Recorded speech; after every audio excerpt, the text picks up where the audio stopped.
Sa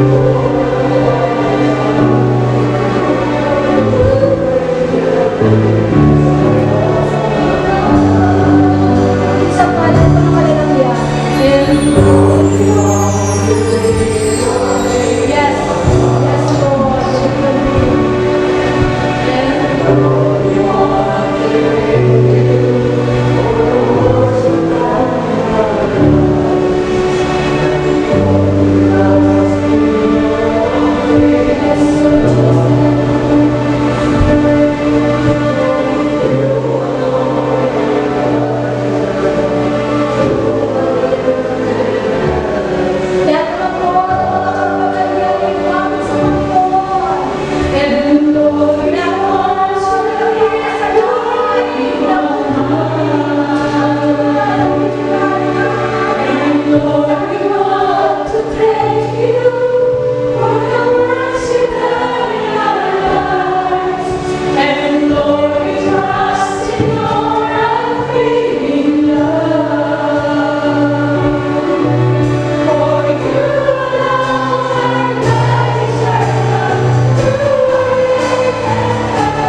Diyos sa buhay. Yes, God. We worship you, we worship you, we worship you, Jesus. Yes, God.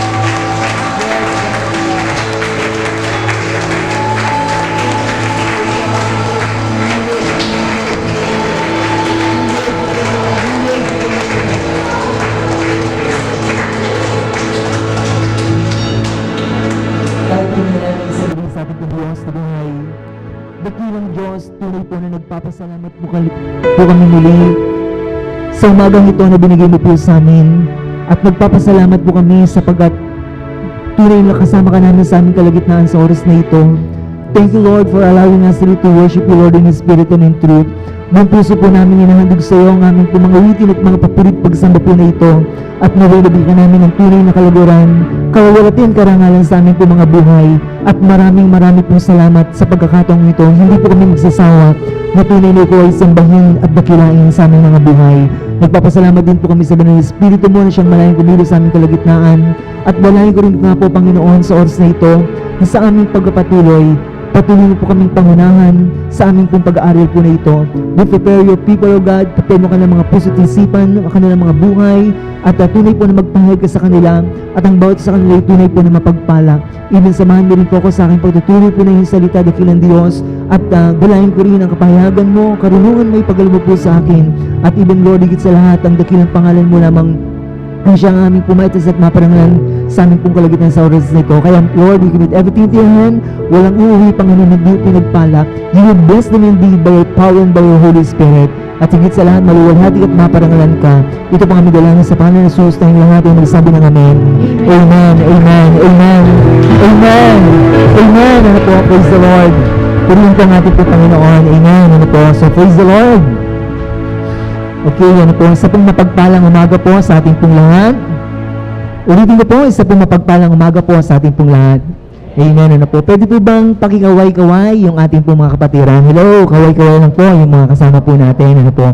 So, purihin po ang ating pong Diyos na buhay. At tayo po ay dadako na po sa kanya pong buhay na salita. Samahan po ninyo po ako dito po sa aklat po ng Romans chapter 8. Okay, and I will read from the NIV version. Sabi po ng Romans chapter 8, starting verse 5 up to verse 8. Sabi po ng talata, pakinggan po natin, those who live in accordance to the sinful nature have their mindset on what the natures desire. But those who live in accordance with the Spirit have their mindset on what the Spirit desires. The mind of a simple man is death, but the mind controlled by the Spirit is life and peace. Verse 7, the simple mind is hostile to God. It does not submit to God's law, nor can it do so. And verse 8, and those controlled by the sinful nature cannot please God. Purihin po ang pagkakabasa ng kanya pong buhay na salita. Para po sa inyo pong kalaman, nung pong unang linggo na ako po yung nagturo, I think that is second Sunday, ang itinuro po natin is regarding about the role of the Holy Spirit in the life of a Christian. Ibig sabihin, yung pong gawain o yung pong work ng Holy Spirit sa buhay po ng mga mananampalataya, sa buhay po ng bawat isa po sa atin. At ang tinuro po natin po doon, mga kapatid, at of course, the role of the Holy Spirit, and we know that the Holy Spirit, He seals the believer, He abides continually with the believer, He strengthens the inward man, He inspires worship, ano po, and then He reveals, interprets, at the same time, He directs the believer, and He gives us a holy walk. Yan po yung role ng Holy Spirit nung ito po itinuro ko po sa atin. At tunay po na nakita natin kung gaano talaga kahalaga ang role ng Holy Spirit sa atin po mga buhay. And even of course, nung last Sunday, ay nabalitaan ko po ang itinuro po ni Sister Mau is about the seasons of the Holy Spirit. Tama po ba ako? The seasons of the Holy Spirit. And because of that, nakita natin na talagang ang buhay natin na mananampalataya ay tunay po na mananagumpay. Amen po ba yun? Ano po? Because the Holy Spirit is in us and we are in the seasons. Ano po? So napakahalaga po na ito po'y bagay po na ituloy-tuloy po natin yung ating pong pag-aaral. So this time, ang ating pong pag-aaralan is regarding about how to be spiritually minded. So yun po yung tatalakayin po natin. Ano po? Kung bakit ito po yung bagay po na dapat po natin talakayin, mahalaga po na maintindihan natin as Christians, even though of course the Holy Spirit is in our lives, ay dumarating po sa pagkakataon na tawag po dito na ang mga Kristiyano ay sometimes ay medyo naliligaw. Ano po? Kaya nga, kung pag-aaralan po natin ang Word of God, sinabi po ni Paul na you need to walk in the Spirit. Yung pong salita po na yon, kung ating pong pag-aaralan, yun po ay sinabi po ni Paul not to the unbeliever. But Paul says to the believers, ang mga aral po na yon. Bakit po mga kapatid? Sapagkat nakikita po ni Paul, even though we are Christians, sometimes we are walking the flesh. No po? Kaya nga sabi nga, you need to walk in the Spirit. So, paano po tayo higit na magtutuloy-tuloy na lumakad sa Espiritu? At yun po yung pong pag-aaralan po natin. Of course, sabi nga noon, it is important, of course, to really to be spiritually minded upang tayo po ay makalakad sa Espiritu. Dito po sa binasa po natin, tingnan po natin, sabi po ng talata, sabi po ni Saint Paul, those who live in according to the sinful nature have their mindset on what the natures desire. Tumingin po kayo, but those who live in accordance with the Spirit have their mindset on what the Spirit desire. Una na makikita po natin po dito, na ito pong talata po na ito ay meron po makikita tayong contrast. Ano po? But first of all, pinapakita po dito that those who live, ibig sabihin, ang sino mang namumuhay, sabi nga noon, sabihin natin mananampalataya o hindi mananampalataya, pinapakita po dito kung ano po yung mga bagay na kanyang iniisip o kung ano yung mga bagay na kanyang mindset sa kanya pong buhay. Amen, ano po? Kaya nga sabi po rito, if your mindset, sabi nga noon, ay yung tinatawag po natin pong sinful nature, ang mga bagay na gagawin mo sa iyong buhay ay yung talagang hindi magagandang bagay. Pero ang mindset natin ay mga bagay na nakutuon sa Panginoon. Ang ating daw pong ipamumuhay ay yung mga bagay na kalooban po ng ating pong Panginoon. Amen po ba yun? So meaning mga kapatid, ang bagay na ginagawa po natin, ito po'y bagay na nasa isipan po natin. Amen, ano po? Kaya it's important for us to really to know how to be spiritually minded. Yan po yung pong bagay na sinasabi po dito po ni Paul. Kaya nga sabi po gano'n ni Paul in verse 6, tingnan po natin, the mind of a sinful man is death. Ngunit yung daw pong mindset o yung kaisipan ng mga sabi nga noon na namumuhay sa kasalanan, ang sabi pong ganoon, ito daw po ay tutungo sa kamatayan. Pero ang namumuhay daw po, ang kaisipan daw po, ang kasipan ay mga bagay na pang-spiritual, ang resulta daw po nito ay nagbibigay ng tinatawag natin buhay at kapayapaan. So nakita natin na talagang mahalaga pala yung ating pong pamumuhay, yung ating pong mindset na dapat natin bigyan po ng pagpahalaga. Tingnan po natin po ngayon. So sabi po rito, when I talk about mindset, mga kapatid, tumingin po kayo, sabi po rito, it's a verb that refers to the information of one's thought, affections, and even desires. Ibig sabihin po niyan, mga kapatid, sabi nga noon, yung pagkakaroon daw na tinatawag na mindset, okay, yan na po, sabi nga noon, it refers to the information of thoughts. Ibig sabihin, ito daw po ay nakukuha po natin sa ating po mga pag-iisip, sa ating po mga iniisip, in our affections, sa mga nadarama po natin, or even desire ng atin pong mga buhay. So, ibig sabihin, dun tayo nagkakaroon po ng tinatawag po na mindset. Kaya nga, mahalaga po na dapat maging on guard po tayo. Amen na po, sa buhay po natin. Kaya mahalaga po na talagang alam natin kung ano yung talagang binabasa natin, pinanonood natin, pinag-aaralan po natin, sapagkat lahat ng mga bagay na yan na nakikita natin, napapanood natin, at sabi nga noon, at natututunan po natin, lahat ng yan ay pumapasok sa ating pong kaisipan. Amen na po? Amen po ba yun? Amen. At hindi lang din po yung mga bagay na nakikita natin, yung mga bagay na nalalaman po natin, even of course, yung pong nararanasan natin at nararamdaman po natin. Ulitin ko po, gayon din daw po yung mga nararanasan natin sa buhay natin at even yung mga nararamdaman po natin. Alam niyo po mga kapatid, yun po ay may epekto sa atin po sarili. At yan po ay nailalagay po sa isipan po natin. Kaya take note of this, ano po? Kaya kung ano po yung mga bagay na na-experience mo, hello, di po ba? Yun ay naaalala mo. At kung sabi pong ganoon, at kung yun ay lagi mong aalalahanin at aalalahanin, magdeduel ka doon at makaka-apekto sa buhay mo yun. At hindi lang din po yun, even yung mga bagay na sabihin po natin na nakita mo, narinig mo, naramdaman mo, at ginusto mong gawin ang bagay po na yun. Ibig sabihin, dinisire mo. Amen po ba yun? Ano po? Kaya ibig sabihin, sabi nga noon, yung to have their mindset, yung pagkakaroon ng mindset, sabi nga noon, ito yung nakikita natin sa mga bagay natin naiisip, nararanasan, at ninanais po natin sa atin po mga buhay. Take note of this, mga kapatid. The reality, your mindset is the evidence of spiritual condition. Ulitin ko po, mga kapatid. Pwede po ba nating lakasan yung mic? Sabi po rito, ang katotohanan, your mindset is the evidence of spiritual condition. Bakit ko sinabi pong spiritual condition?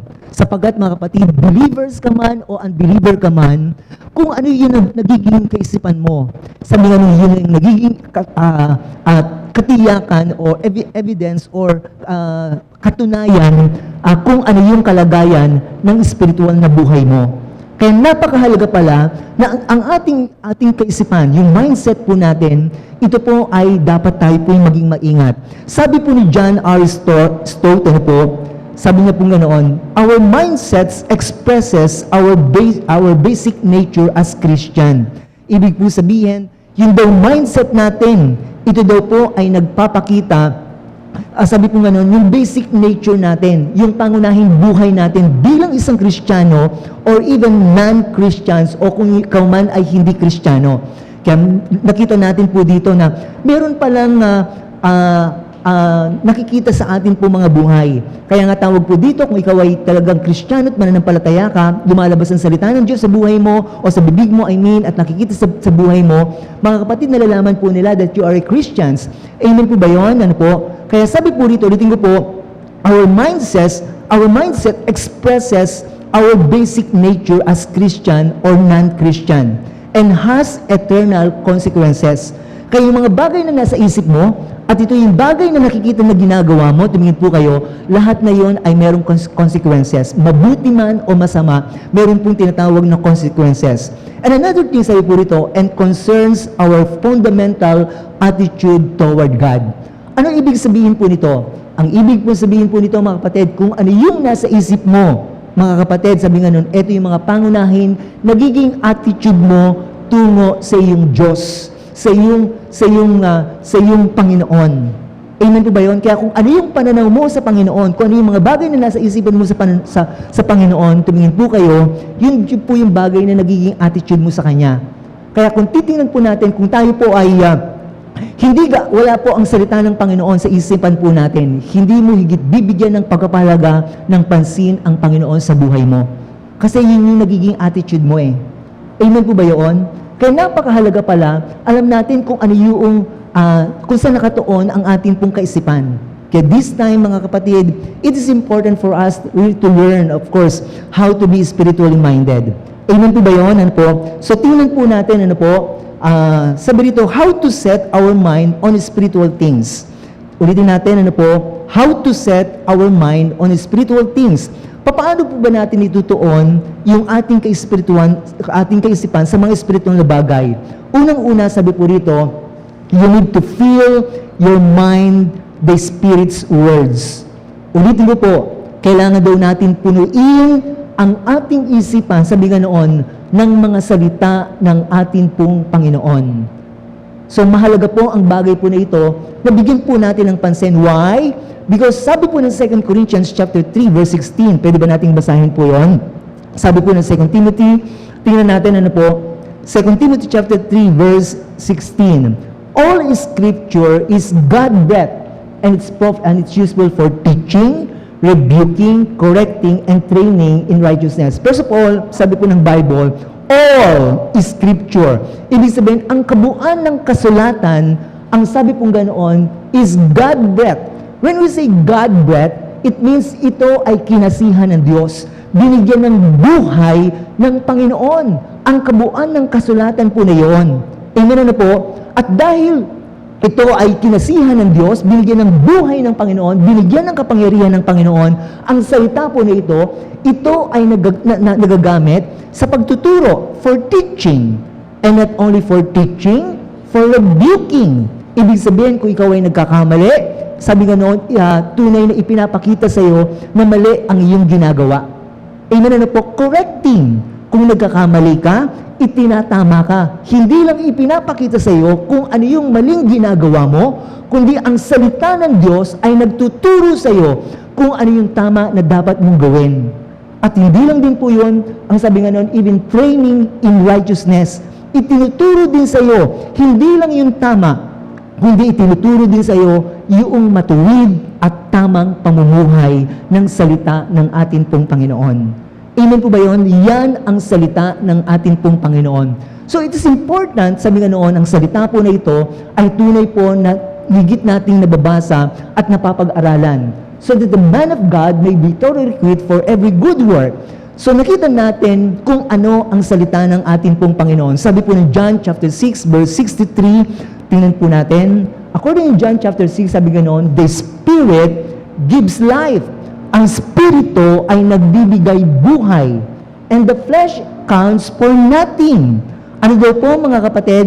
Yun daw laman, ang sabi pong ganoon, ito ay walang naibibigay na maganda sa buhay po natin. Yan ang ibig sabihin po niyan. Yung hilig ng laman, yung gawain ng laman, tumingin po kayo, sabi nga nun, ito'y hindi nakapagbibigay ng hindi magandang bagay sa buhay po natin. Counts for nothing. And the words I've spoken to you, ang salita ng Diyos na aking ipinapahayag, ang sabi po ng atin pong Panginoong Yesus, nag-e-echo. Sabi nga noon, to you are spirit and they are life. So maliwanag na sinasabi po ng talata that the word of God is a spirit and they are life. Amen na po? Kaya dito nakikita natin na ang spirito, ang word of God, sabi po rito, ay tunay po na napakahalaga na ipamuhay po natin. Yan po sabi po ng salita po ng atin pong Panginoon. Kaya sabi po rito, we need our mind, sabi nga nun, to be filled with the Spirit's word. Ang salita po na ito ay kinakailangan talagang mapuno po tayo sa ating pong isipan. No po, sapagkat mahalaga po ang salita po ng Diyos sa buhay po natin because that is a spirit. It's not simply word, but it's a spirit that gives life to us. Amen, sa buhay po natin. Kaya pagka tayo po ay napupuno ng salita po ng Diyos, na tawag po dito, ang salita po ng Diyos ay nalalaman po natin, ang buhay po natin ay napapalakas. Amen po ba yun? Ano po? Napapalakas po ang buhay po natin. Sumisigla. Bakit? Sapagat andoon ang Espiritu ng Panginoon sa kanyang salita. Amen po ba yun? Amen na po. Kaya nga, tunay po na talagang makapangyarihan ang kanyang salita. Even in 1 Corinthians chapter 2, verse 12 to 13, sabi po ng talata, sabi dito, we do not have received the spirit of the world. Hindi natin tinanggap ang espiritu ng mundo, but the Spirit who is from God. Ang tinanggap natin daw ay ang espiritu buhat sa ating pong Diyos. And that we may understand, sabi nga noon, who is from God, that we may understand what God has freely given us. Upang maintindihan natin, maunawaan po natin kung ano ang mga bagay na ibinigay ng Diyos para sa atin. Amen na po, kaya kung tayo po ay nagbabasa ng salita po ng Diyos, dahil ang Espiritu ay nasa salita ng Panginoon, take note na po, higit natin naiintindihan ang kanyang salita sa buhay po natin. Amen na po, sabi po rito, so this is what we speak not in words taught us by human wisdom.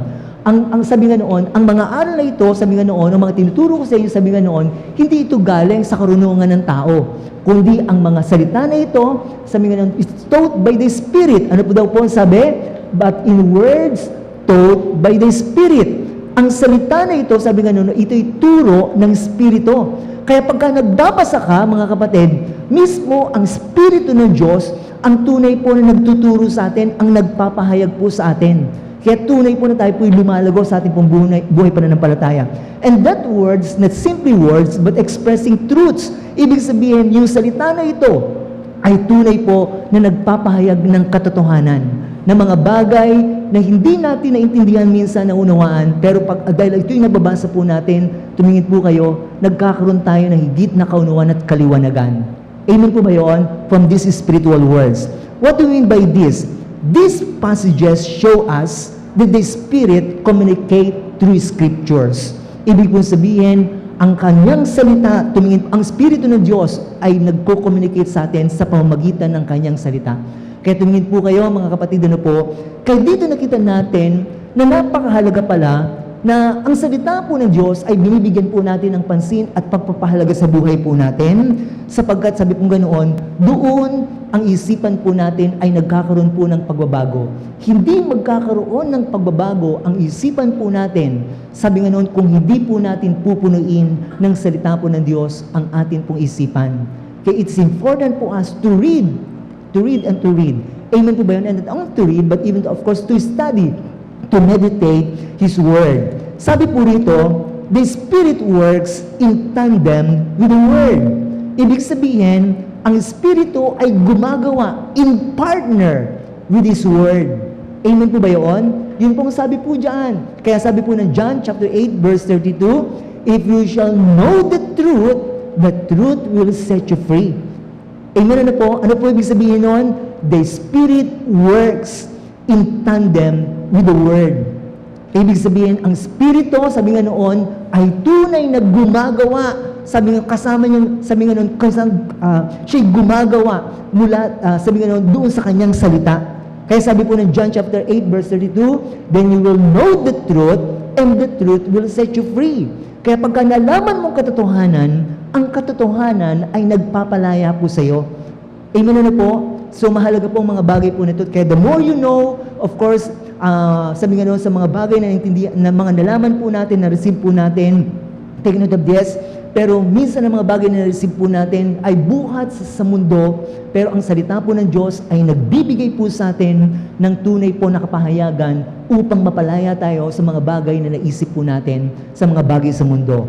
Amen na po? To have a mind, sabi po rito, ano po sabi po dyan? To have a mind shaped by the Scripture is to have the mind that is set on the things of the Spirit. Ulitin ko po, to have the mind, sabi po rito, shaped by the Scripture, to have a mind shaped by the Scripture, tama po ba? To have a mind with and shaped by the Scripture, sabi po ng talata, therefore is to have a mind that is set on the things of the Spirit. Medyo kulang po yung pong words. Ano po? Ulitin ko po. To have a mind with and shaped by the Scripture is therefore to have the mind that is set on the things of the Spirit.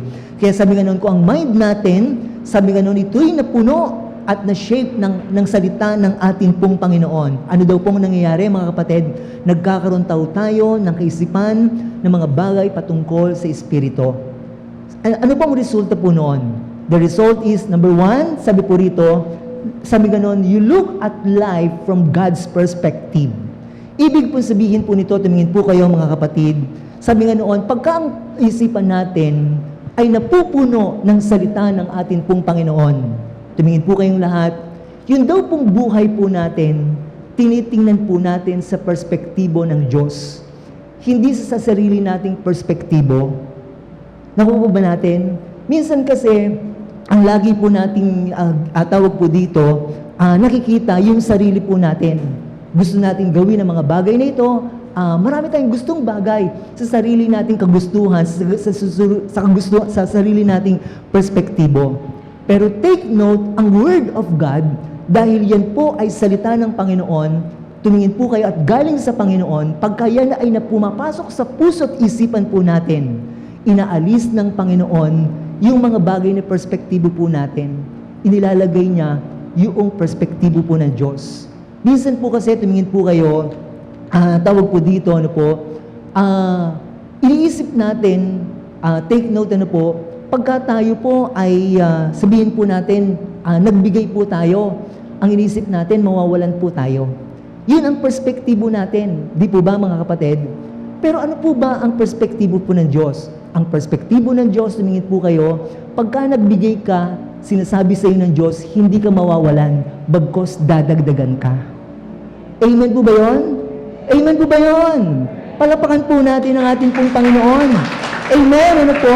Sabi nga noon, When you filled by the Word of God, take note of this, you look at life, sabi ganon, from God's perspective. Tinitingnan mo ang iyong buhay sa perspektibo ng Diyos, hindi sa sarili mong perspektibo. At dahil po doon, dahil tinitingnan mo ang buhay mo sa perspektibo ng Diyos, hindi ka nagiging talunan. Bagkos ikaw ay tunay po na nagiging mananagumpay. Amen? Ano po? Bakit? Kasi ang nagiging perspektibo mo, yung kalooban ng Panginoon, yung salita ng Panginoon sa buhay po natin. Tawag po dito, di po ba? Ang perspective po natin, pagka tayo po'y dumadalo, minsan sa sarili nating perspektibo, naku, masasayang yung oras ko, naku, marami po akong gagawin. Pero hindi natin nakikita sa perspective ng Panginoon. Pagka tayo po ay dumalo, ano ba pong ginagawa ng Panginoon? Di po ba ang buhay po natin ay pinagpapala ng Panginoon? Amen po ba yun? Kaya sabi po ng Bible, if you will seek first the kingdom of God and His righteousness, all these things shall be added unto you. Kung tayo ay magiging matapat sa Panginoon, ano po? Sa perspektibo ng Diyos, sabi nga noon, iniisip natin, sa salita ng Panginoon, ang Diyos higit po siya nagiging matapat sa buhay po natin. Yan po mga kapatid. The second thing, of course, not only, at sabi nga noon, you look at life, sabi nga noon, from God's perspective, and the second thing, sabi nga noon, and to seek after what's God's desire. Ulitin ko po, if you have the mind with and shaped by the Scripture, you have the mind that is set on the things of the Spirit. Pagkasabi nga noon, ang isipan mo ay napupuno at tawag po dito, nauhubog ng salita ng ating pong Panginoon, nagkakaroon tayo ng, ng mga kaisipan ng mga bagay na pang-spiritual. Dahil po doon, sabi, you look at life in God's perspective. And not only you look at life at God's perspective, but of course, sabi nga noon, to seek after what's God's desire. Ibig sabihin, dito rin, mga kapatid, ay natututunan po natin hanapin yung mga bagay na naisin ng ating Panginoon sa buhay po natin. Hindi ang inahanap mo, ay yung gusto mo. Hindi ang gusto mong gawin, yung gusto mo lang gawin. Amen po ba yun? Pagkat napupuno tayo ng salita ng Panginoon, natututunan po natin na hanapin ang Panginoon. Natututunan po natin na unahin siya sa buhay po natin. Yan po yung pong perspektibo. Yan po yung mga bagay na nakikita natin sa buhay po natin. Nabibigyan natin ng pagpapahalaga ang Panginoon. Nabibigyan mo ng pansin, araw ng linggo, kinakailangan maganda ako, dumalo ako ng gawain. Pero pagka tayo po ay hindi napupuno ng salita ng Diyos, tatamad-tamad kang dumalo ng gawain. Tinatamad kang manalangin.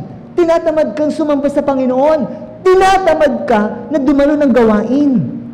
Amen po ba yun? Why? Dahil wala ang kaisipan po natin, wala ang kaisipan natin sa salita ng Panginoon. Hindi tayo napupuno ng salita ng ating pong Panginoon. So it's important for us, sabi nga noon, to be filled our mind with His Word. Punuin po natin ang isipan po natin ng salita ng Panginoon. Kapatid, pag ang salita ng Diyos ay nasa isipan mo at napuno ng salita ang napuno ang isipan mo ng salita ng Diyos, hindi ka talunan, hindi ka matatalo, doon ka mamumuhay ng may katagumpayan sa buhay mo. Amen po ba yun? Kaya palapuan po natin ang ating Panginoon. Amen na po. Kaya tama po yung sabi po ni Ate Mau nung last Sunday, we are now in the seasons of the Holy Spirit. And within, sabi ka noon, ang pamumuhay na ang season ay ng banal na Espiritu, tumingin po kayo, dapat napupuno tayo ng salita ng Panginoon. Hindi pa pwede sabihin, puno-puno ka ng Espiritu ng Diyos, pero wala naman ang salita ng Diyos sa isipan mo. May katanungan po yon. Remember, natutunan po natin po ngayon, mga kapatid, ang Word of God is in tandem with the Spirit. Amen po ba yun? Ulitin ko po, mga kapatid, ang Word of God ay tandem ng Holy Spirit. Hindi pa pwedeng mawala sa Espiritu ang kanyang salita. Kaya kung ikaw ay lumalakad sa Espiritu, take note of this, lumalakad ka rin dun sa kanyang salita. Yan ang totoong mananagumpay. Kaya sabi nga nun, let us fill our mind with Spirit's words. Amen po ba yun? Punuin po natin ng lubusan ang isipan natin ng kanyang salita. Let us give time na tayo talagang mag-aral, na tayo magbigay ng panahon sa kanyang pong salita. Pangalawa, sabi po rito, pangalawa pong bagay, not only fill your mind with the Spirit words, number 2, ask for the Spirit's help. hingin po natin ang tulong ng Espiritu. Sabi po rito, tingnan po natin ano po, you can't set your mind on the things of the Spirit all by yourself. Ulitin ko po mga kapatid. You can't set your mind on the things of the Spirit all by yourself. Ibig sabihin, hindi mo higit na maitutuon ang isipan mo sa Panginoon sa pangsarili mo lamang. Kailangan mo ang tulong ng Espiritu sa buhay mo. Amen po ba yun? Sabi po rito, ano po, you can do it without the Spirit. Hindi mo magagawa yung gusto mong gawin kung wala ang Espiritu ng Diyos sa buhay mo. So you pray for the Spirit of God to work. Kailangan ka manalangin sa Diyos. Sabi nga noon, upang ang Diyos ay kumilos sa buhay mo. Remember, sabi po ng Bible, in Philippians chapter 4, verse 6 to 7, ano pong sabi po ng talata? Do not be anxious about anything, but in everything by prayer and petition. Ano pong sabi? Huwag ka daw pong mag-alala o mag-alilanga, sabi nga noon, sa lahat ng bagay, kundi dalhin mo to sa pamagitan ng panalangin at paghingi sa Panginoon with thanksgiving and present your request to God. At hilingin mo sa Panginoon ang mga bagay po na iyon. And the peace of God, which transcends sabi po rito, all understanding, will guard your hearts and minds in Christ Jesus. Dahil doon, sabi nga noon, ng kapayapaan ng Diyos, ito'y magbibigay ng higit na kaunawaan, transcends all understanding, and will guard your heart at iingatan ng puso mo at isipan mo kay Kristo. So nakita po natin po dito na mahalaga na tayo po ay manalangin sa ating pong Diyos. Manalangin sa Espiritu sapagkat tunay pong Espiritu ng Diyos ay tumutulong po sa atin. There's an example of course in Matthew chapter 26 verse 41. Tingnan po natin po ito. Sabi po ng Matthew chapter 26 verse 41, watch and pray so that you may not fall into temptation. Upang hindi ka bumagsak, kinakailangan maging handa ka at maging manalangin ka. Sabi po rito, the spirit is willing but the body is weak. Alam niyo po ba mga kapatid, itong talata po nito ay nasa konteksto na kung saan si Jesus ay malapit na po siyang tawag po dito, hulihin at parusahan at ipako po sa krus. Ito po yung konteksto mga kapatid na talagang si Jesus ay nananalangin ng buong gabi. Nung time po na yun, dahil alam na po ng ating Panginoon Jesus na siya nalalapit ng hulihin dahil oras na lamang pong binibilang, alam na talagang siya huhulihin na. Alam niyo po, siya po ay nanalangin ng magdamag. Sinama niya po ang kanyang mga disciples dun sa Gethsemane. At dahil ang mga disciples maghapon niyang kasama, pagod na pagod po sila. Pero sa panahon po na yun, mga kapatid, nung sinama po sila ng Panginoon, sabi po ng Panginoon, pwede niyo ba akong samahan sa pananalangin? At nung time po na iniwan po sila ng Panginoon Jesus at ang Panginoon ay nanalangin sa bandang malayo-layo sa kanila. At nung time po na patapos niyang manalangin, bumalik po siya sa kanyang mga disciples. Sinabi niya, nakita niya yung kanyang mga disciples na talagang natutulog, tulog na tulog. Then sabi po ng Panginoon sa kanya, watch and pray so that you will not fall into temptation. Maging handa kayo at manalangin upang hindi kayo bumagsak sa pagsubok. The spirit is willing, sabi ng Panginoon, the spirit is willing, but the flesh is weak. Tumingin po kayo mga kapatid, sabi niya, ang spirito natin willing yan eh. Pero ang atin daw pong katawan, mahina. Our body is weak. So sabi pong ganoon, ano pong ipinapakita rito ng Panginoon? Ipinapakita ng Panginoon upang lumakas ka physically. And not only physically but spiritually, kailangan mo mag-pray. Remember, take note of this. Sino nga po ang nagsasalita po dito? Si Jesus ang nagsasalita. Amen, ano po? We know that Jesus is God, pero nagkatawang tao siya.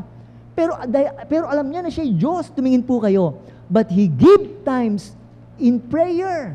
Ibig sabihin, nagbigay siya ng panahon sa panalangin. Yung oras na yun, nanalangin siya. Humingi siya ng tulong sa Diyos.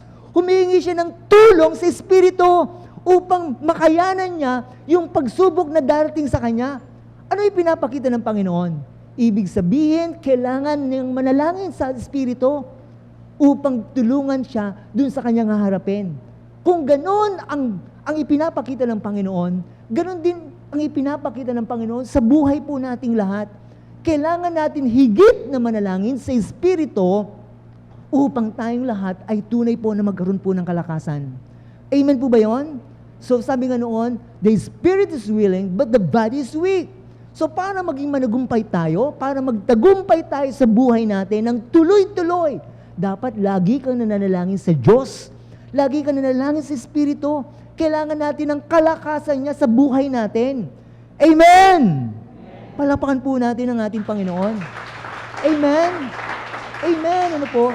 Kaya dito nakita natin, dapat pala natin bigyan ng pagpahalaga po ang mga bagay na ito. Minsan marami tayong pagsubok, marami tayong problema, marami tayong testing sa buhay natin. We do it by our own. Amen, ano po? Pero nakakalimutan nating manalangin sa Diyos. Humingi tayo ng tulong sa Espiritu. Pero ang Espiritu ay tunay po na nagbibigay ng kalakasan sa ating lahat. Tunay po na magtatagumpay po tayo. Amen, ano po? So dito nakita natin, pangalawa pong bagay, ask for the Spirit's help. Pangatlo po, dito po ako magtatapos. Ang pangatlo po mga kapatid, practice the presence of the Spirit every day. Practice the presence of the Spirit every day. Ibig sabihin, i-practice daw natin yung presensya ng banal na Espiritu sa buhay natin na lagi natin po siyang kasama.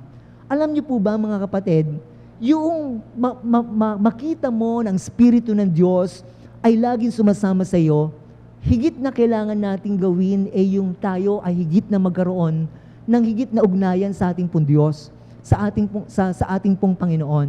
Amen, ano po, hindi mo ma-recognize, hindi mo madarama o makikita ang presensya, ang pagkilos ng Panginoon sa buhay mo kung hindi hindi tayo higit na nagkakaroon ng intimate relationship with God. Mahalaga po na ito po'y gawin po natin sa atin po mga buhay sapagkat dito na didevelop yung sensitibo mo sa pagkilos at paggalaw ng Espiritu ng Diyos sa buhay mo. Kaya dapat gawin natin na talagang maging mapanalangin po tayo sa buhay natin. Even of course, pagbibigay ng time sa pag-aaral ng kanyang salita at even sa pagsamba po natin sa ating Panginoon. And that of course, we see the presence of God in our lives, in our everyday life. Sabi po rito, the practice of the presence of God is essential to cultivating a spiritual mindset.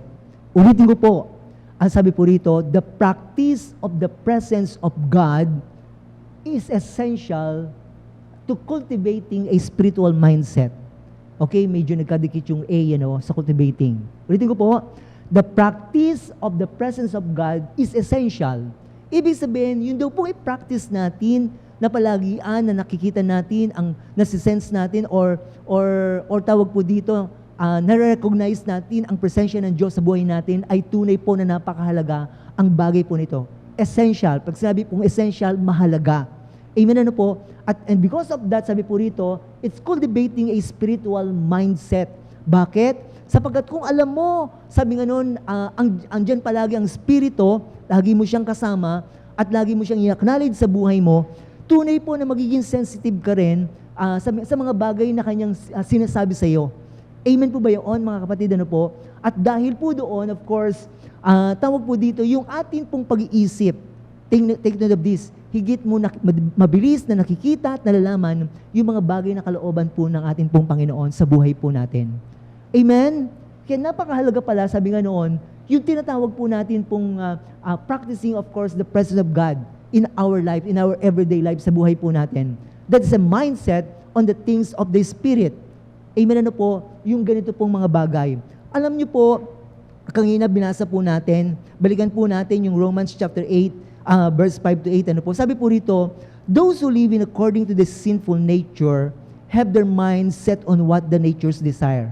Ulitin ko po, ano po, those who live according to the sinful nature have their minds set on what the natures desire. Dun po sa ibang version, ay ginamit po dun yung salitang flesh. Amen, ano po, from the King James Version, flesh. Flesh.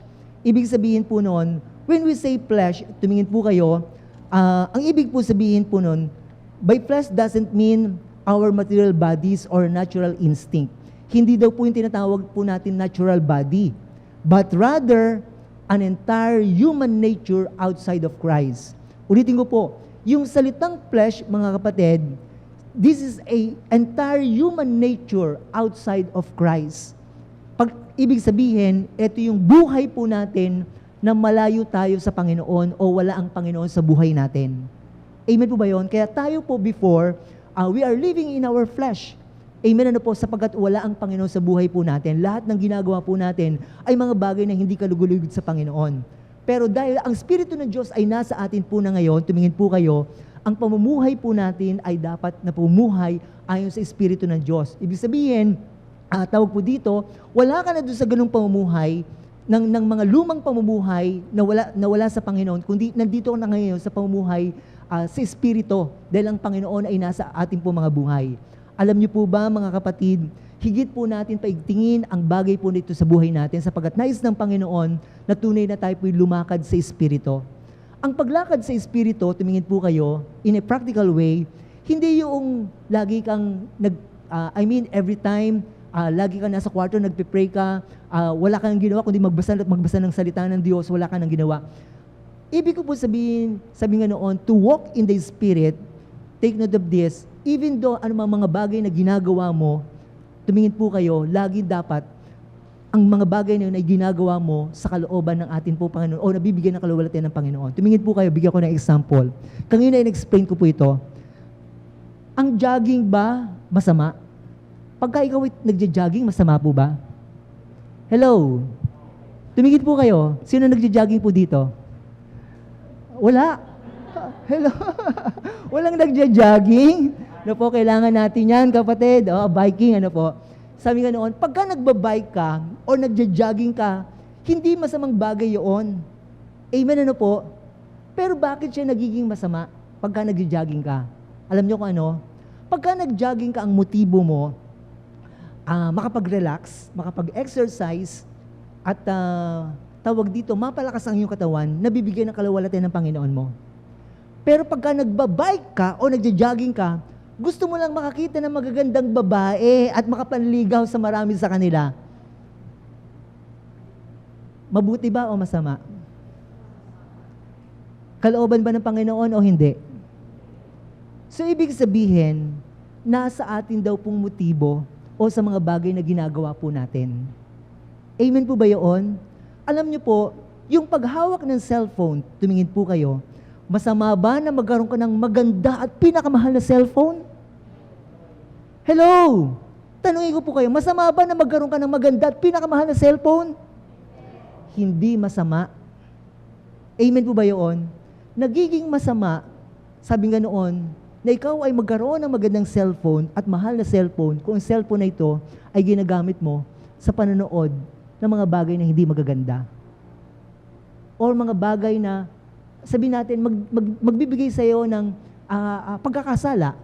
Pero kung ang cellphone na ito ay ginagamit mo para sa bigyan at kalawalatian ng Panginoon sa buhay mo, hello, yun po ay paglakad sa Espiritu. Amen po ba yun? So, na-distinguish natin ngayon, tumingin po kayo, what is walking in the flesh and what is walking in the Spirit. Amen po ba yun? Kahit wala ka sa church, ano man ang ginagawa mo, you can walk in the Spirit. Bakit? Sapagkat lahat ng gagawin mo yon para magbigay kalawalatian at karangalan sa Panginoon. Amen po ba yun? Gagawin mo yon para magawa mo ang kalooban ng atin pong Panginoon. Amen! So nakita natin, sabi nga noon, tunay po na higit magagawa natin na lumakad sa Espiritu. Pero take note mga kapatid, lahat ng bagay po na yan ay take note, makakapaglakad tayo ayon sa kalooban ng Espiritu o mga bagay sa Espiritu, sabi nga noon, kung ang atin pong kaisipan ay tunay na itinutuon po natin sa mga bagay na pang-espiritual. Wala tayong gagawin na anumang bagay, sabi nga noon ng mga bagay na hindi pumapasok sa isipan po natin. Kaya sabi ng Bible, set your mindset on things of God.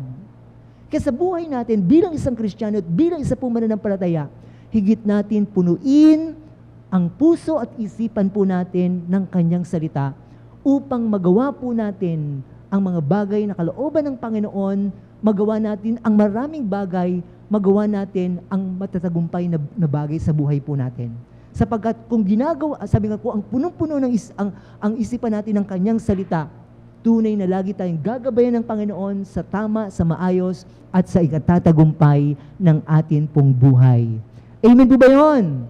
Palakpakan po natin ang atin po Panginoon. Amen, ano po? Before I close, sabi po ng talata in Colossians chapter 3, tingnan po natin po yan.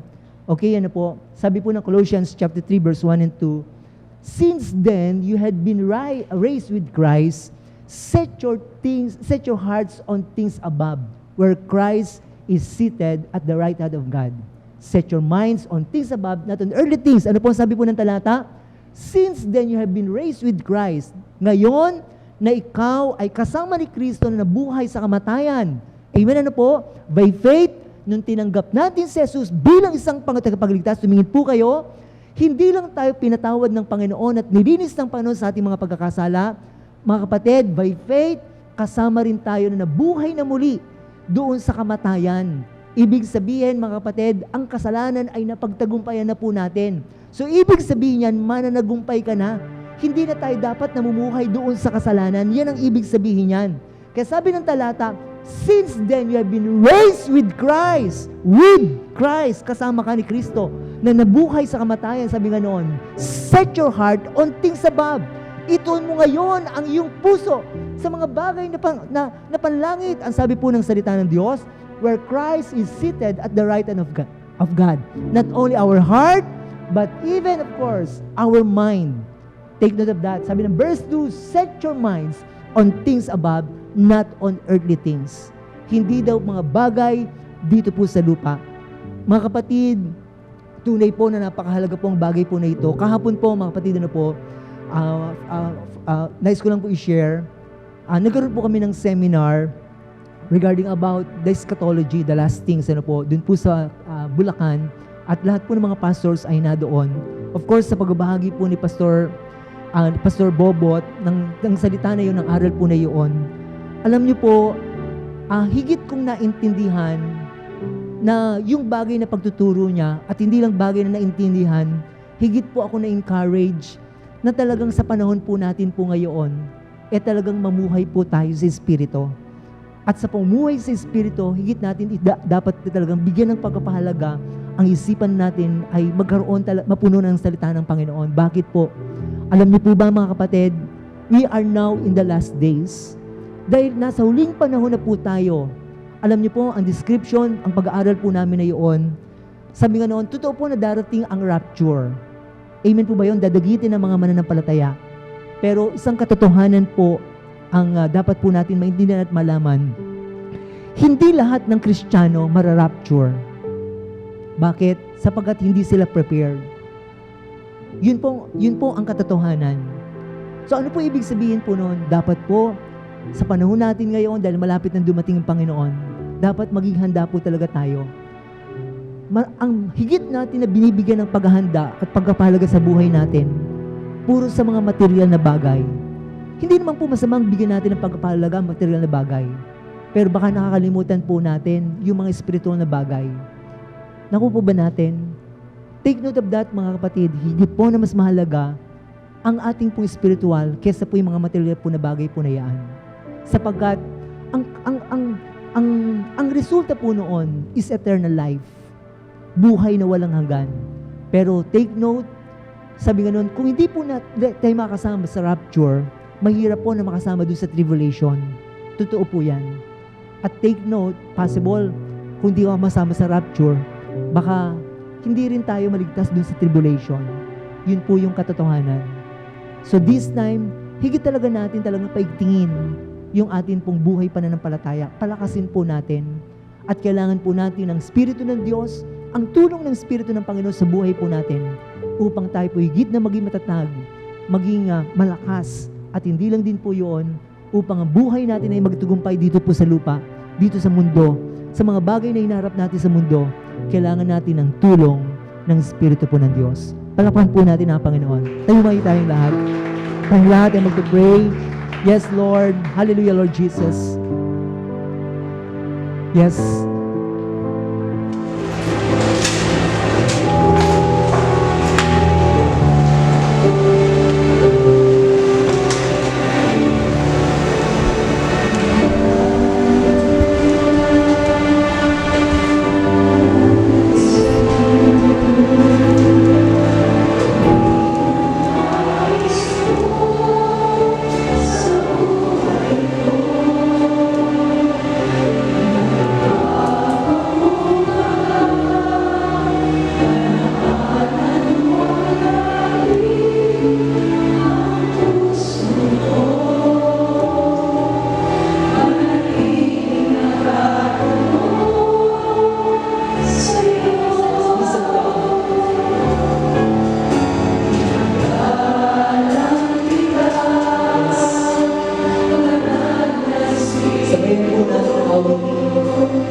Panginoon, sa oras po na ito, tunay po na nagpapasalamat po kami sapagkat meron kang ginagawa sa aming pong buhay, even sa aming pong kalagitnaan sa oras po na ito.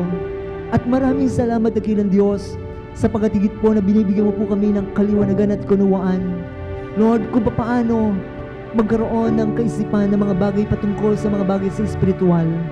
Maraming salamat, Panginoon, sa mga aral po na ito.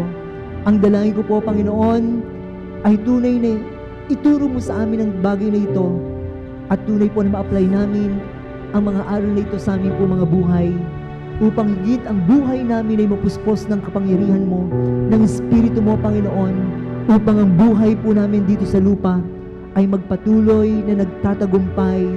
Patuloy po, Panginoon, andoon ang pagsama mo, dakilang Diyos. Panginoon, sa oras po na ito, patuloy kong itinata sa iyo ngayon ang buhay ng iyong mga anak. Alam mo ang buhay nila. Alam mo ang mga bagay na nasa puso nila at even kaisipan po nila. Kung sa oras na ito, punong-puno po sila sa kanilang puso at isipan ng mga bagay sa mga bagay dito sa mundo. Alisin mo ito sa kanilang mga isipan, Panginoon. Palitan mo, Panginoon, ng iyong mga salita. Yes, Lord, in the name of Jesus, upang ang lahat ng mga bagay na pinaplano at iniisip po nila ay tunay po na sila'y magtagumpay. At tunay, Lord, na magawa po nila mga bagay na kalooban mo sa kanila po mga buhay sa pangalan po ng aming Panginoon Jesus. Kaya God, ang dalayan ko sa oras na ito, cause them, Lord, to know more your words, O God. Punuin mo po sila ng iyong mga salita sa kanilang isipan, sa kanilang mga puso, Panginoon. At ang mga salita po na ito ay tunay po na mag-motivate sa kanilang buhay. Marami pong salamat dakilang Diyos. At gayon din, lagi ka po nilang i-acknowledge sa kanilang buhay na sa araw-araw, Panginoon, ay tunay po na makasama ka po nila. At dahil po doon ay patuloy po silang lumakad sa Espiritu. Marami pong salamat dakilang Diyos. Thank you, God, for your word na itinuro mo sa amin sa umagang ito. At dahil sa salita mo ito, magpapatuloy po kami na may katagumpayan hanggang sa iyong muling pagbabalik. At ibig sa lahat ng aming gagawin ay tunay na magtatagumpay at tunay na pagpapalain mo, dakilang Diyos. Panginoon, sa oras po na ito, patuloy po dinadalangin sa iyo ang bawat mga anak mo na dumako sa lugar na ito na inuna kanila. Hindi ko po alam ang kanilang sitwasyon, ibig ang kanilang kalagayan. Ngunit alam mong higit ang buhay nila ngayon sa oras na ito. Pwede ba natin itaas sa ating mga kamay? At habang nakataas po ang ating kamay sa oras po na ito, tayo po'y manalangin sa Panginoon. Sabihin mo sa Panginoon ang lahat ng mga bagay na gusto mo sabihin sa Kanya. Ano man sitwasyon, problema, pagsubok, ang hinaharap mo ngayon, o ibig ng mga pangailangan, ano man po mga bagay na panalangin mo, sabitin mo sa Panginoon. At ako'y mananalangin. Dakilang Diyos na buhay sa oras na ito, narinig mo, Panginoon, at naririnig mo ang bawat panalangin ng iyong mga anak, Panginoon, na dumako sa lugar na ito. Kanina pa lamang, Panginoon, na sa pagdako namin sa lugar na ito, tunay na kasama ka na namin. At dahil kasama ka namin, Panginoon, meron ka ng ginagawa sa amin po mga buhay. At ang bawat panalangin ng iyong mga anak, ito'y narinig mo. Kaya sa oras na ito po inilalapit po namin sa iyo. At inihiling ko po, Panginoon, Lord, bigyan mo po ng tagumpay ang iyong mga anak. Tugunin mo ang lahat ng kanilang mga panalangin. Tulungan mo po sila, Panginoon. At inihiling ko po ang kapangyarihan mo ngayon na kumilos sa kanila pong mga buhay, na magbigay ng tagumpay sa lahat ng kanilang sitwasyon sa kanila pong mga buhay. Right now, Lord, in the name of Jesus, through the power of your Holy Spirit, move and minister to your people, O God. Kumilos ka sa kanila pong mga buhay sa oras na ito. Tugunin mo, Panginoon, ang bawat mga panalangin nilang ito, Panginoon, sa kanila pong mga buhay, in the name of Jesus. And right now, Lord, I believe you are moving and working upon them.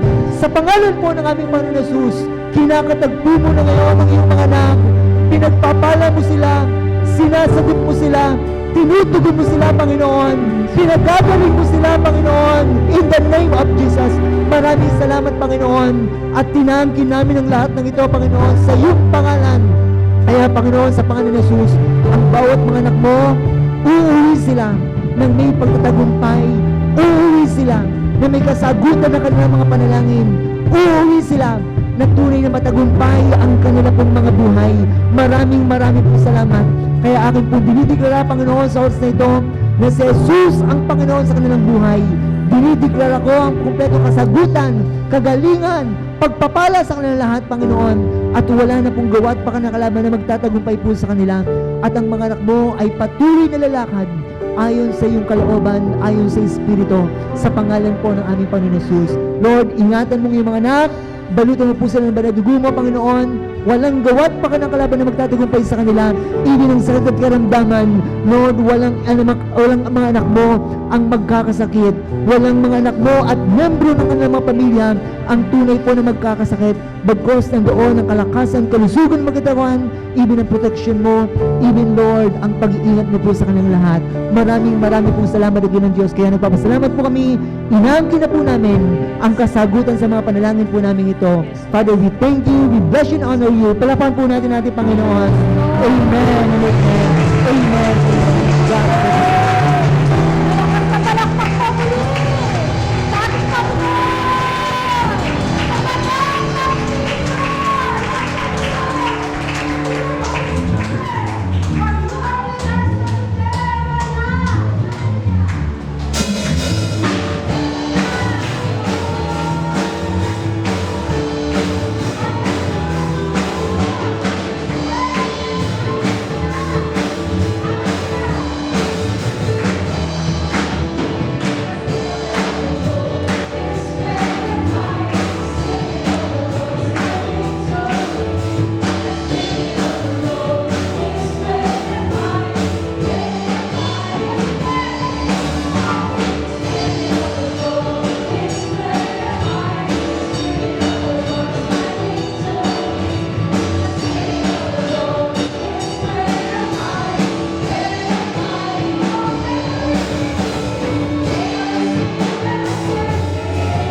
Amen? Handa na po ba ang mga tithe and offering ng bawat isa? Amen. So, pinag-aralan natin it's about the mindset. So, sabi nga, kamusta naman po yung mindset natin sa pagbibigay sa Panginoon? Mindset in giving to God. Sabi ng number 1, ayan yung magbigay ako ng 4. Matthew 6:33. Ngunit higit sa lahat, pagsikapan ninyo na kayo'y pagarian ng Diyos, mamuhay ng ayon sa kanyang kalooban at ibibigay niya sa inyo ang lahat ng inyong pangangailangan. Itinuturo po sa atin ng Diyos na lagi natin siyang unahin. Lagay natin sa isip ito para kay Lord. Kamusta ba pag kayo ba'y sumweldo? Ano inuna yung inihiwalay? Tithes and offering ba o yung kailangan bayaran. So sabi ni Lord, unahin natin siya at siya ang bahala sa lahat. Amen. Pangalawa, Matthew 6:34, kaya nga huwag ninyong ikabalisa ang para sa araw ng bukas dahil ang bukas ang bahala sa sarili nito. Sapat ang inyong mga suliranin sa bawat araw. Itinuturo po sa atin ng Diyos na magkaroon tayo ng tiwala at pananampalataya sa Diyos sa ating pagbibigay. Huwag mabahala sa kinabukasan. Ako, parang ayoko magbigay. Meron akong kailangan bayaran. Lord, gamitin ko muna tong tithes ko. So, nababahala sa kinabukasan. So, yun yung minsan mindset natin. Mawala na tayo ng tiwala sa Diyos.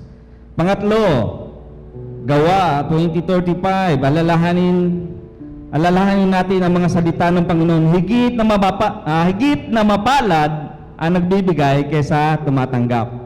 So, itinuturo po sa atin ng Diyos na mas mapalad ka kung ikaw ang nagbibigay. Kasi minsan iniisip natin, napakapalad noon. Laging pinagpapala ng Diyos. Laging binibigyan. Pero sabi ni Lord, mas mapalad pala yung nagbibigay. Amen. So, nakita natin dito na talagang si Lord natuwa doon sa babaeng nagbigay ng ilang kusing. Yun na lang yung pera niya. Diba? Kaya mapalad siya. Bakit siya naging mapalad? Dahil natuwa sa kanya ang Diyos. Iniisip niyo ba yun na matuwa sa inyo ang Diyos? Sa inyong pagbibigay? Amen. So, yun po, dapat yun yung mindset natin. Matuwa si Lord. Kaya nga sabi ng Corinthians 9:7, find joy in giving. Sabi nga, higit na iniibig ng Diyos ang nagbibigay ng may kagalakan. Amen. So, dapat nagagalak po tayo. At last, number 4, Lucas 20:25, Sinabi naman ni Jesus, kung gayoy, ibigay ninyo sa emperador ang para sa emperador at sa Diyos ang para sa Diyos. Itinuturo po sa atin ng Diyos na magbigay po tayo para sa Kanya, hindi para kung kanino man. Mga kapatid, yung bang tithes and offering nyo, iniisip nyo ba, binibigay nyo para kay pastor? Binibigay nyo para sa church? Kapatid, dapat isipin natin, ang lahat ng ating ginagawa ay para sa Kanya. Amen? Para sa Diyos. Kasi malalaman natin kapag hindi para sa Diyos yung bigay mo, nako, baka kung saan gamitin tong pera. Nako, baka kung saan dalhin. Kapatid, kapag nagbigay ka sa Diyos, kung para sa Diyos yan, nakangiti ka. Kung para kay Kristo yan, nagagalak ka. Yun yung dapat na mindset natin. Dahil yun yung katanggap-tanggap sa Diyos. Amen po ba? So kung gusto nyo malugod, sino po gusto malugod ang Diyos? Ibigay po natin ang lahat para sa Diyos. Wala nang isipin, Lord, para sa iyo to. Magkasweldo, Lord, sa iyo na agad to. So, doon natin makikita na meron na tayong pagbabago ng pag-iisip sa pagbibigay. Amen po. Manalangin po tayo. Panginoon, salamat po, Diyos, sa iyo mga itinuturo sa amin. Tungkol din sa pagbibigay, Panginoon. Yung mindset namin, Panginoon. Tinitingnan mo rin yung isipan namin eh. Lalo maging yung puso namin sa pagbibigay. Lord, konektado yung puso't isipan namin, Panginoon. Gusto mo totoo, tapat, at masaya kami nagbibigay sa iyo. Lord, kung meron man kaming mali pang pag-iisip tungkol sa pagbibigay, tulungan mo po kami na maging tama ito upang hindi masayang ang aming pagbibigay. Dahil gusto namin malugod ka, matuwa ka sa lahat ng aming gagawin. Dahil lahat ng aming gagawin ay para sa iyo lamang. All for you, Jesus. Kapag ganun yung isip namin, talagang hindi na kami magreklamo. Sa bawat paghulog ng aming mga tithes and offering, Lord, para sa iyo ito. At doon ikay matutuwa. Tulad ng iyong katuwaan sa babaeng nagbigay ng ilang kusig. Dahil nakita mo yung puso niya. Salamat, Panginoon. Alam ko, Panginoon, ang bawat anak mo na narito ay nalulugod at masayang magbibigay sa iyo. Dahil nasubukan ka na nila. Salamat po, Panginoon, at sa umagang ito, amin po yung dinadalangin ang lahat ng salaping malilikong ay maging kagamit-gamit para sa ikakaluwalhati ng iyong pangalan. Ikalalaganap ng iyong salita, Panginoon, lalo-lalo na sa pandemic na ito, Diyos. Nararapat lamang na kumalat ang salita mo upang sa mga taong nawawalan ng pag-asa ay magkaroon ng pag-asa. Salamat po Diyos at nawa Panginoon patuloy mo kaming gamitin sa pagbibigay. Sa iyo po ang papuri, sa iyo po ang pasasalamat. Ito po aming dalangin sa pangalan ni Jesus. Sa lahat ay magsabi na, Amen.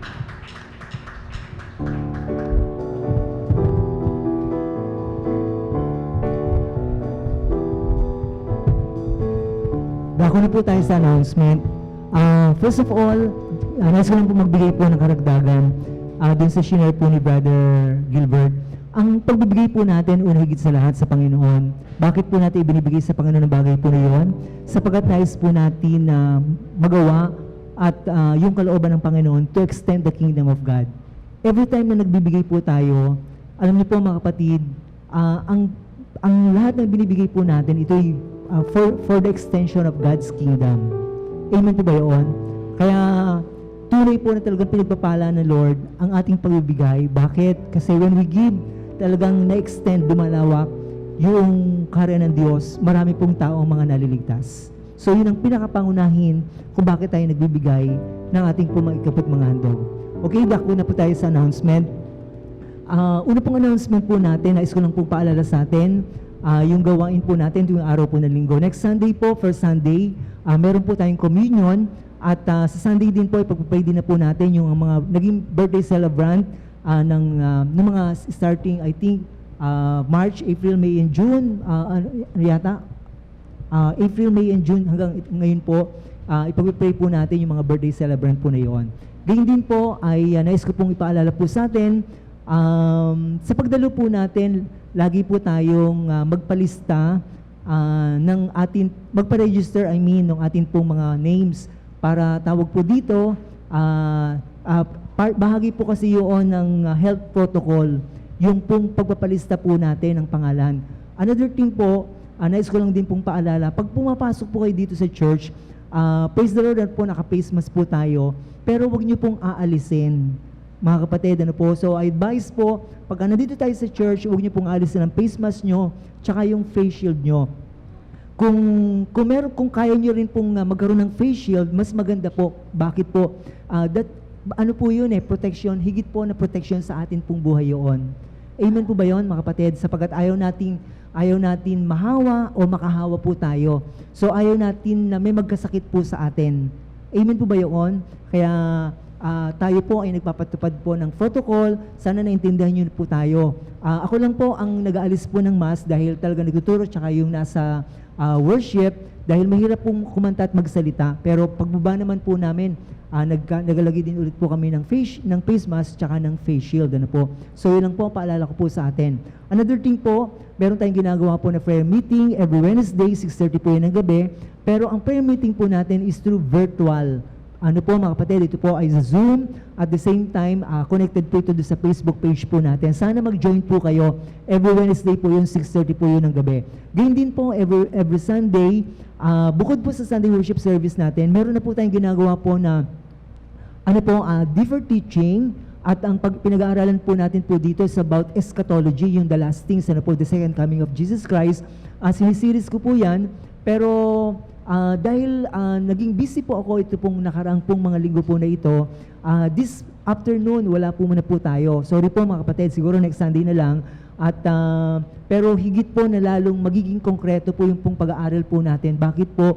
Kasi talagang naturuan po kami talaga dun sa inattend po namin seminar po kahapon. Higit po na naging concrete, matibay yung atin pong paniniwala regarding about the second coming of Jesus Christ. So sa darating po na Sunday po yan, 4:00 po ng hapon po yun, pero ito rin po ay through virtual dun sa Zoom, and at the same time dun sa Facebook page po natin. Na-extend po natin sa Facebook page. Yung Zoom po, pinapasa po natin yung Zoom ID, even yung passcode po natin.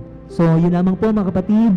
At after this, we can go na po dahil hindi po natin talaga inayaan na talagang pag-stay po na matagal po dito sa church. God bless all. Lagi tayong mag-ingat at lagi, stay home. At ganyan din po ay ingatan po natin about sa po sa atin. Thank you po and God bless all.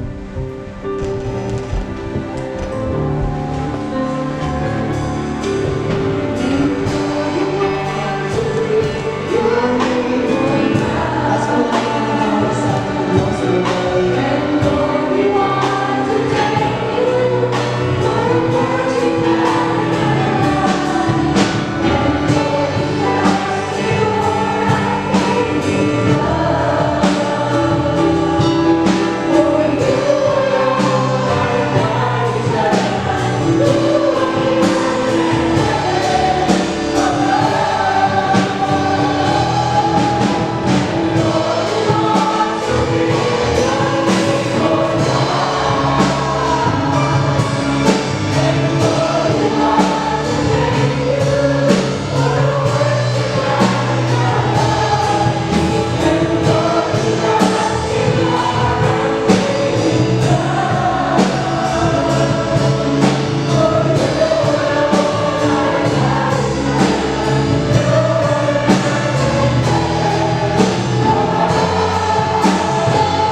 nga, O Diyos, na napakabuti mo sa amin, Panginoon. Kailan may hindi mo po kami iniiwan, hindi mo po kami pinababayaan man. Kaya Ama, salamat po sa umagang ito, O Diyos. Minsan pa pinaalala mo po sa amin, Panginoon, na sa panahong ito ng pandemic, Panginoon, patuloy naming ituon ang aming puso at isip sa iyo, Panginoon, sapagkat Ikaw, O Diyos, ang perfecter and finisher of our faith, O God. Kaya Amang Diyos, dalangin po namin ang mga salita mong yun na aming narinig ay patuloy na itanim mo po ng malalim sa aming puso, isip, Panginoon. Amin po itong maikapamuhay, O Diyos. Lord, salamat sa buhay ng aming pastor na patuloy na ginagamit mo upang kami turuan, Panginoon, na anumang problema suliranin na aming maranasan sa panahong ito, Panginoon, ang iyong mga salita, ang aming pangahawakan, ang aming pananaligan, Panginoon. Lord, salamat dahil nangakong kang kailan may hindi mo po kami iiwan, hindi mo po kami pababayaan man, Panginoon. Idinadalangin po namin, O Diyos, sa buhay ng aming pastor, lagi mo po siyang iingatan, Panginoon, maging ang kanyang asawa at mga anak, Panginoon.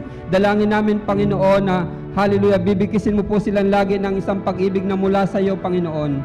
At Lord, patuloy kanilang paglingkuran, higit pa sa dati, Panginoon, habang sila'y nabubuhay sa pangalan ni Jesus. Dalangin namin, Panginoon, patuloy na kayo rin po magsusupply ng lahat-lahat ng kanilang pangangailangan, Panginoon. At anong pa man po ang mga panalangin ng aming minamahal na pastor, Panginoon, alam namin kanina pala may tinugon mo ng lahat yon sa pangalan ni Jesus.